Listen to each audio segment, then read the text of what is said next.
Writes the Bet Halevi in the 20th entry. He says a very good question. He asks, he says, what's the reason in our generations we see such little amount of miracles? Why not so many miracles like there used to be? Earlier generations, there were so many miracles, open miracles. So he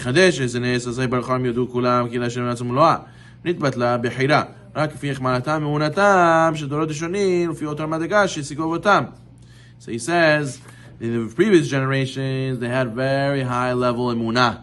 They trusted and believed in Hashem very, very much.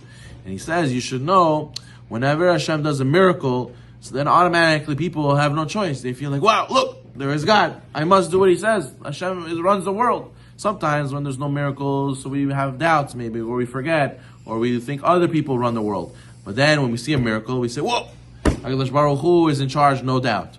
But the problem with that is, when you see a miracle, you have no free choice. Hashem wants us to have free choice. So therefore, if we don't have so much emunah, he says, so then Hashem doesn't want to make so many miracles, because they take away our free will. But if we anyways have high level emunah, and anyways we believe in Hashem 100%, so then what's the problem making a miracle? We did it willingly anyways. We already chose to believe in Hashem even before the miracle. So therefore, that's why the previous generation was zocheh to have so many miracles, like Rabbi Hanina ben Dosa. Rabbi Hanina ben Dosa, his daughter, the Gemara says, his daughter lit the candles with vinegar, and she thought it was oil, and then she cried. Erev Shabbat, oh, woe is to me. He said, why are you crying? Because I lit the vinegar. What am I going to do now? We're not going to have. It's not going to last. We're not going to have any light for Shabbat. And in the right way, he said, Rabbi Hanina said, don't worry. The God who said oil will burn, will say vinegar will burn. It ended up being that it burned, and it was a miracle, and it had light for Shabbat.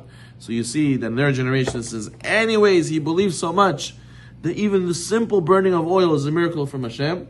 So therefore, he was zocheh to have a miracle that the vinegar should burn, because anyways he believed in Hashem. But if a person expects miracles, but he doesn't doubt, he has doubts in Hashem, or doesn't believe in Hashem 100%, so he won't zocheh. He won't necessarily zocheh a miracle from Hashem. Why? Because then it's going to take away his free will. But when you willingly choose before to believe in Hashem, that's when you zocheh to have open miracles. So you should know that the Bet Halevi also explains that the Meshech Chochmah explains why when there was the 40 years in the desert, they got the man, right? And Hashem commanded them not to leave over man for the next day.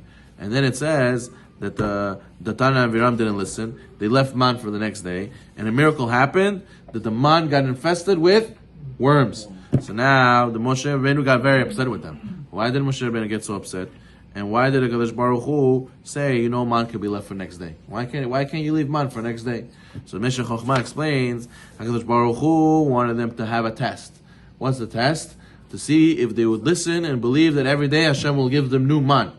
And from when the Datan and Aviram failed the test, now what? When people saw that the man got infested with worms, people had no more tests now. Now they said, there's no point of, look what happened to Tana and Aviram. There's no point of keeping the man for the next day. If that didn't happen, so every day they would have a test to see should they keep it for the next day or not.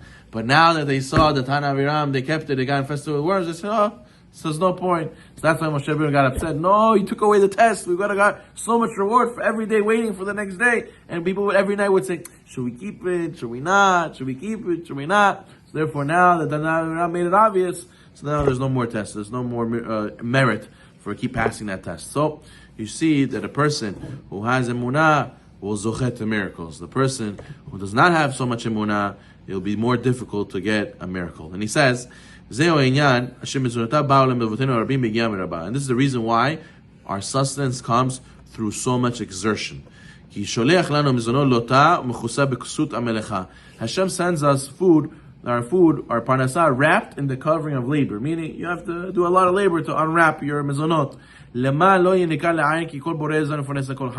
Person can ask, why does Hashem not make man fall for me today? Why can't Hashem make it that the money falls on my doorstep?